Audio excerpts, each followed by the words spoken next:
शिक्षक साथियों, एक बार पुनः आप लोग के बीच उपस्थित हूँ और एक बार पुनः हम लोग आज बात करेंगे बीपीएससी प्रधान शिक्षक तथा प्रधानाध्यापक परीक्षा के संदर्भ में। तक हम लोगों ने 4 सेटों को पूरा कर चुका है। 5वें सेट में हम लोगों ने 1 से लेकर 30 प्रश्नों को हल कर चुके हैं। अब इस वीडियो में हम लोग 31 से लेकर 75 प्रश्नों को देखेंगे। परीक्षा आपका बिल्कुल नज़दीक आ चुका है। 28 और 29 तारीख को परीक्षाएँ हैं, तो अब समय बिल्कुल नहीं रह गया है। अब आपका समय अधिक से अधिक रिवीजन में होना चाहिए और सेट को अधिक से अधिक बनाने की कोशिश कीजिए। करा रहा हूँ मैं अलग अलग तरह के सेट्स, और चूँकि ये सब सेट्स डीएलएड विषय से संबंधित है। डीएलएड विषय एक तकनीकी विषय है जिसमें अधिकांश परीक्षार्थियों की कठिनाई महसूस होती है, तो उनकी कठिनाई स्तर को देखते हुए ही इस सेट को बनाने का मैंने निर्णय लिया। तो देर न करते हुए आगे बढ़ते हैं। आगे बढ़ने से पहले एक बार पुनः वही अनुरोध करूंगा कि जो भी मित्र चैनल पर नए हों, कृपया करके चैनल को सब्सक्राइब अवश्य कर लेंगे, लाइक करेंगे, शेयर करेंगे तथा अपना कमेंट्स करना नहीं भूलेंगे। तो 31वां हमारा प्रश्न है, यहाँ से हम लोग शुरू करते हैं कि प्राथमिक स्तर पर कक्षा में भिन्न भिन्न प्रांतों के अलग अलग भाषा बोलने वाले बच्चों का नामांकन हुआ है। ऐसी स्थिति में भाषा की कक्षा के भाषाई विकास के संदर्भ में अवरोध प्रस्तुत करती है? बिल्कुल नहीं, बहुत बड़ी समस्या बन जाती है। कैसे समस्या? तो बिल्कुल नहीं होगी। अनमोल संसाधन के रूप में कार्य करती है, जटिल चुनौतियों के रूप में सामने आती है, ये भी नहीं होगा। एक अनमोल साधन के रूप में काम करती है। प्राथमिक स्तर की कक्षा में भिन्न भिन्न भाषी बच्चों की भाषा है, भाषाई विकास के संदर्भ में यह अनमोल संसाधन के रूप में कार्य करती है। इस चीज़ को आप लोग याद रखेंगे। 32वां प्रश्न हमारा है कि वंचित वर्ग की पृष्ठभूमि के बच्चों को शिक्षा प्रदान करने के लिए शिक्षक को चाहिए कि उनके बारे में अधिक जानकारी जुटाने का प्रयास करें, उन्हें कक्षा में होने वाली चर्चा में शामिल करें, उन्हें कक्षा में अलग बैठाएं। ये तो बिल्कुल नहीं हो सकता है। उन पर ध्यान न दें क्योंकि वे दूसरे शिक्षार्थी के साथ अंतःक्रिया नहीं कर सकते हैं। उन्हें बहुत सा लिखित कार्य दे दें। तो इसका 32वां का सही उत्तर आपको ऑप्शन देखते ही समझ में आ गया होगा कि उसका सही उत्तर क्या होगा, ए होगा, क्योंकि उनके बारे में अधिक जानकारी जुटाने का प्रयास करें, उन्हें कक्षा में होने वाली चर्चाओं में शामिल करें। ये तो तीनों ही नहीं हो सकता है बिल्कुल। 33वें प्रश्न की तरफ चलते हैं। एक छात्र जो हमेशा नई नई जानकारियों के लिए स्रोतों की खोज करता रहता है और शिक्षकों और सहपाठियों से तर्क वितर्क करता रहता है होता है, कैसा बालक है वो? इस बल्ले को हम लोग क्या कहते हैं? प्रतिभाशाली बालक। कोई भी छात्र जो हमेशा नई नई जानकारियों के लिए स्रोतों की खोज करता रहता है तथा शिक्षकों और सहपाठियों से तर्क वितर्क करता है, ऐसे बालक को हम लोग प्रतिभाशाली बालक कहते हैं। पठन संबंधी विकार किससे संबंधित है? ये प्रश्न तो कई बार इसको हम लोग दोहरा चुके हैं। इसको हम लोग क्या कहते हैं? डिस्लेक्सिया कहते हैं। पठन संबंधी विकार को डिस्लेक्सिया कहा जाता है। डिस्ग्राफिया, फिर से बता रहा हूँ कि डिस्ग्राफिया कहा जाता है लेखन संबंधी विकार को, और डिस्कैलकुलिया कहा जाता है गणितीय संक्रियाओं से संबंधित विकार को। 35वां प्रश्न, सीखना क्या है? तो सीखना सीखने वाले संवेगों से प्रभावित होता है। संवेगों के तीक्ष्ण संबंध रखता है, सीखने वाले के संवेगों से स्वतंत्र होता है? बिल्कुल नहीं, सीखने वाले संवेगों से प्रभावित नहीं होता है, प्रभावित तो होता ही है। तो सीखने वाले के संवेगों से प्रभावित होता है। अगले प्रश्न की तरफ चलते हैं। लेव वाइजकोस्की के समाज संरचना सिद्धांत में दृढ़ विश्वास रखने वाले शिक्षक के नाते आप अपने बच्चों के आकलन के लिए निम्नलिखित में से किस विधि की वरीयता देंगे? वाइजकोस्की ने सामाजिक सांस्कृतिक तथा जैव सामाजिक विकास का सिद्धांत दिया, जिसे सांस्कृतिक ऐतिहासिक मनोविज्ञान कहा जाता है। वाइजकोस्की का सामाजिक दृष्टिकोण जो है वो संज्ञानात्मक विकास का एक प्रगतिशील विश्लेषण प्रस्तुत करता है। अर्थात इसका सही उत्तर क्या हो जाएगा? सहयोगी प्रोजेक्ट। 37वें प्रश्न की तरफ चलते हैं। एक शिक्षक प्रत्येक बच्चे को अपने घरों की रद्दी सामग्री से कुछ उपयोगी वस्तु बनाने को कहा है। शिक्षक का शैक्षिक अभिप्राय नहीं है। क्या चीज़ नहीं है? कूड़े से बनी श्रेष्ठ वस्तुओं की प्रदर्शनी आयोजित करना, कक्षा में श्रेष्ठ विद्यार्थियों के बारे में निर्णय करना, बच्चों की सृजनशीलता का विकास करना, पुनश्चक्रण, पुनः प्रयोग और रूपांतरण को समझने देना। तो इसमें से क्या कह रहा है, नहीं है, नहीं यहाँ देखना है कि नहीं है। तो 37वें का क्या हो जाएगा उत्तर कि बच्चों को श्रेष्ठ विद्यार्थी के बारे में निर्णय लेना ये नहीं होगा। 38वें प्रश्न की तरफ चलते हैं कि एक शिक्षक अपने विद्यार्थियों को विभिन्न पशुओं को चित्र देता है और उन पशुओं पर रंग भरने को कहता है जो हमारे घरों में नहीं रहते हैं। इस क्रियाकलाप का उद्देश्य क्या है? तो इस क्रियाकलाप का देखिए क्या क्या इसमें दिया हुआ है कि सृजनात्मकता का विकास करना, अवलोकन का विकास करना, वर्गीकरण कौशल का विकास करना, डाटा संग्रहण करना। तो ए तो सही है बिल्कुल, सृजनात्मकता का विकास करना। बी भी सही है कि अवलोकन का विकास करना, वर्गीकरण कौशल का विकास करना, ये भी सही है। डाटा संग्रहण करना ये नहीं हो सकता है, तो अर्थात ए बी सी। तो ए बी सी कहाँ है? सी नंबर में ये हमारा उत्तर हो जाएगा। अब हम लोग चलते हैं 39वें प्रश्न की तरफ। 39वां प्रश्न हमारा है कि राष्ट्रीय पाठ्यचर्या की रूपरेखा एनसीएफ 2005 के अनुसार शिक्षक की भूमिका कैसी होती है? तो शिक्षक की भूमिका क्या है? एक सुविधादाता के रूप में है। 40वां प्रश्न, प्राथमिक कक्षाओं में भाषा शिक्षक होने के नाते आपकी सर्वाधिक महत्वपूर्ण भूमिका कैसा होना चाहिए? तो बच्ची की भाषाई क्षमता के विकास के लिए तरह तरह के अवसर को जुटाना एक शिक्षक की महत्वपूर्ण भूमिका होनी चाहिए। 41वां प्रश्न, विशेष आवश्यकता वाले बच्चों को शामिल करना क्या चीज़ है? इसको मतलब किस श्रेणी में हम लोग रख सकते हैं? शिक्षण के प्रति दृष्टिकोण विषय वस्तु की धारणा परिवर्तन करने की अपेक्षा रखता है। ये इसका सबसे सटीक उत्तर हो जाएगा। निम्नलिखित में से कौन सी गतिविधि श्रवण और वाचन कौशल के विकास के लिए सर्वाधिक उपयुक्त होगी? तो 42वें प्रश्न का उत्तर क्या हो जाएगा? रेडियो समाचार सुनना, कहानी सुनाकर बच्चों को प्रतिक्रिया जानना, हाव भाव के साथ कविता बुलवाना, प्रश्नोत्तर सत्र का आयोजित करना। तो इसका सही उत्तर क्या हो जाएगा? कहानी सुनाकर बच्चों की प्रतिक्रिया जानना। 43वें प्रश्न की तरफ चलते हैं। लक्ष्य की प्राप्ति में सूझ के महत्व को मानने वाले विद्वान कौन थे? अर्थात मतलब किसने ये प्रतिपादित किया था? तो ये ड्रेवर के द्वारा प्रतिपादित किया हुआ सिद्धांत है। निम्नलिखित में से कौन सी विशेषता प्रतिभावान शिक्षार्थी की है? वह बहुत ही तुनक मिजाज होता है? बिल्कुल नहीं।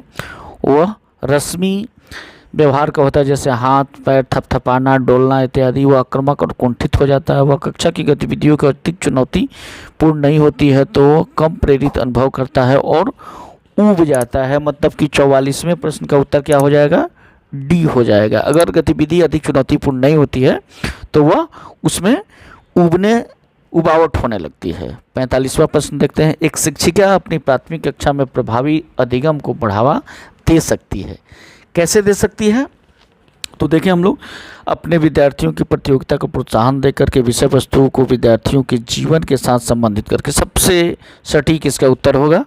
आगे बढ़ते हैं। 46वें प्रश्न, किस मनोवैज्ञानिक ने व्यक्तित्व की संरचना के अंतर्गत गत्यात्मक और स्थलाकृतिक पक्ष का अध्ययन किया है? तो 46वें प्रश्न का उत्तर क्या हो जाएगा? डी हो जाएगा। लेविन और फ्रायड ने इस तरह का अध्ययन किया था। आगे बढ़ते हैं। 47वां प्रश्न, पर्यावरण अध्ययन की अपनी कक्षा में समूह क्रियाकलाप का निर्माण करते हुए आप निम्न विचारों में से किसका ध्यान रखेंगे? बच्चों की रुचि का ध्यान हो, लड़के लड़कियों को समान रूप से रुचिकर लगे, इसमें मूल्यवान सामग्री लगी हो, सभी धार्मिक सांस्कृतिक पृष्ठभूमि के बच्चों को रुचिकर लगे। तो ये 47वां प्रश्न का उत्तर क्या हो जाएगा? ए तो सही लग रहा है। ए हमारा है कि बच्चों की रुचि का ध्यान हो, ए सही है। लड़के और लड़कियों को समान रूप से रुचिकर लगे, बी भी सही है। तीसरा क्या है? मूल्यवान सामग्री लगा है, बिल्कुल नहीं। और डी हो कि धार्मिक और सांस्कृतिक पृष्ठभूमि के बच्चों को भी रुचिकर लगे, तो डी हो जाएगा। अर्थात कि ए बी और डी मतलब कि आपका उत्तर हो जाएगा बी। 48वां प्रश्न, शिक्षा मनोविज्ञान में जिन बालकों का व्यवहार का अध्ययन किया जाता है वे कैसे बच्चे होते हैं? 48वें प्रश्न का उत्तर क्या हो जाएगा कि समस्यात्मक बच्चा भी होता है, कम गति वाले बालक बच्चा होता है, मंदबुद्धि भी बच्चा होता है। अर्थात कि डी हो जाएगा, मतलब कि ये तीनों हो जाएंगे ऊपर वाले। 49वें प्रश्न की तरफ चलते हैं। शिक्षा मनोविज्ञान की विषय सामग्री संबंधित है। 49 वे प्रश्न का क्या हो जाएगा कि सीखने से संबंधित है। शिक्षा मनोविज्ञान का संबंध किससे है? सीखने से है। मूल प्रवृत्तियाँ कैसी होती है? मूल जो प्रवृत्ति होता है, बेसिक इंस्टिंक्ट जो होता है, वो कैसा होता है? जन्मजात होता है, इसको अर्जित नहीं किया जा सकता है, इसलिए ये जन्मजात प्रवृत्तियाँ होती हैं, इसको याद रखेंगे। 51वां प्रश्न, हार्वर्ड गार्डनर के बहुबुद्धि सिद्धांत के अनुसार निम्नलिखित विशेषताओं से युक्त एक व्यक्ति की बुद्धि को किस प्रकार से वर्गीकृत किया जा सकता है? विशेषताएं क्या है कि दूसरों की मनोदशा, स्वभाव, प्रेरणा तथा अभिप्राय को उचित तरीके से पता लगाने और प्रतिक्रिया देने की योग्यता। तो ये किस तरह के हैं? अंतर्वैयक्तिक है, नैदानिक है, प्रकृतिवादी है, अंतरावैयक्तिक है। तो किस तरह का है? 51 का आपका उत्तर क्या हो जाएगा? डी हो जाएगा कि यह अंतर्वैयक्तिक है, अंतरावैयक्तिक है यह। 52वां प्रश्न की तरफ चलते हैं मित्र। निम्नलिखित में से कौन सा विकास का सिद्धांत नहीं है? यहाँ नहीं है, तो देखिए 52 में क्या क्या आपका ऑप्शन दिया हुआ है। विकास किस समय धीरे धीरे, विकास समय के साथ धीरे धीरे घटित होता है, बिल्कुल सही है। विकास की सटीक गति और प्रकृति जन्म के समय निर्धारित हो जाती है, ये नहीं होगा ये, अर्थात इसका उत्तर यही होगा। व्यक्ति अलग अलग गति से विकास करते हैं, ये भी सही है। विकास तुलनात्मक रूप से क्रमिक होता है, ये भी सही है। तो इसका उत्तर क्या होगा? ये होगा, क्योंकि यहाँ नहीं है कह रहा है। 53वें प्रश्न की तरफ चलते हैं। अनेक शोध अध्ययनों से पता चलता है कि शिक्षक लड़कियों की अपेक्षा लड़कों से अधिक पारस्परिक क्रिया करते हैं, इसका सही विवेचन क्या है? शिक्षण में लिंग पक्षपात का एक उदाहरण है। कक्षा में लड़कियां की तुलना में लड़कों को अधिक आसानी से नियंत्रित किया जा सकता है। लड़कियों की तुलना में लड़कों को शैक्षिक क्षमताएं अधिक होती हैं। लड़कियों की तुलना में लड़कों को अधिक अवधान की आवश्यकता होती है। तो 53वें प्रश्न का उत्तर हमारा क्या हो जाएगा कि यह एक शिक्षण में लिंग पक्षपात का एक उदाहरण है।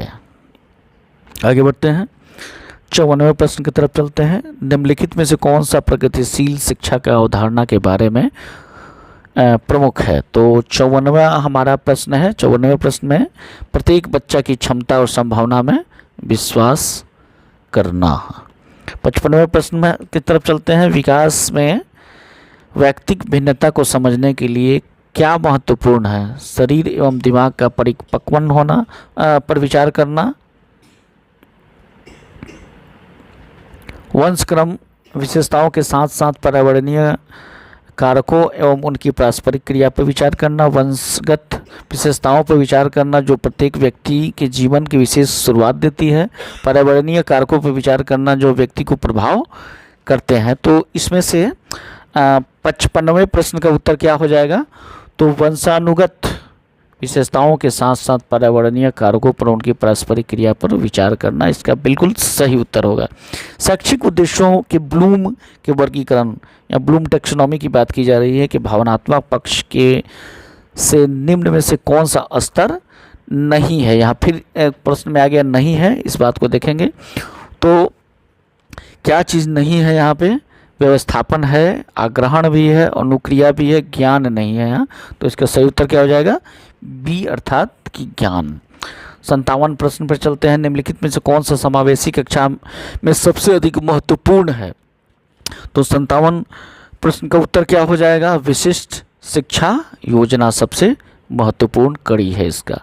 अधिगमकर्ताओं एवं उनकी प्राथमिक विशेषताओं के मिलान युग्मों में निम्नलिखित में से कौन सा सही है? तो सृजनात्मक अधिगमकर्ता अति सक्रिय, कार्य को पूरा करने में धीमे हैं। अवधानात्मक कर्मी अधिगमकर्ता उच्च अभिप्रेरणा, लंबे समय तक अवधान बनाए रख सकते हैं।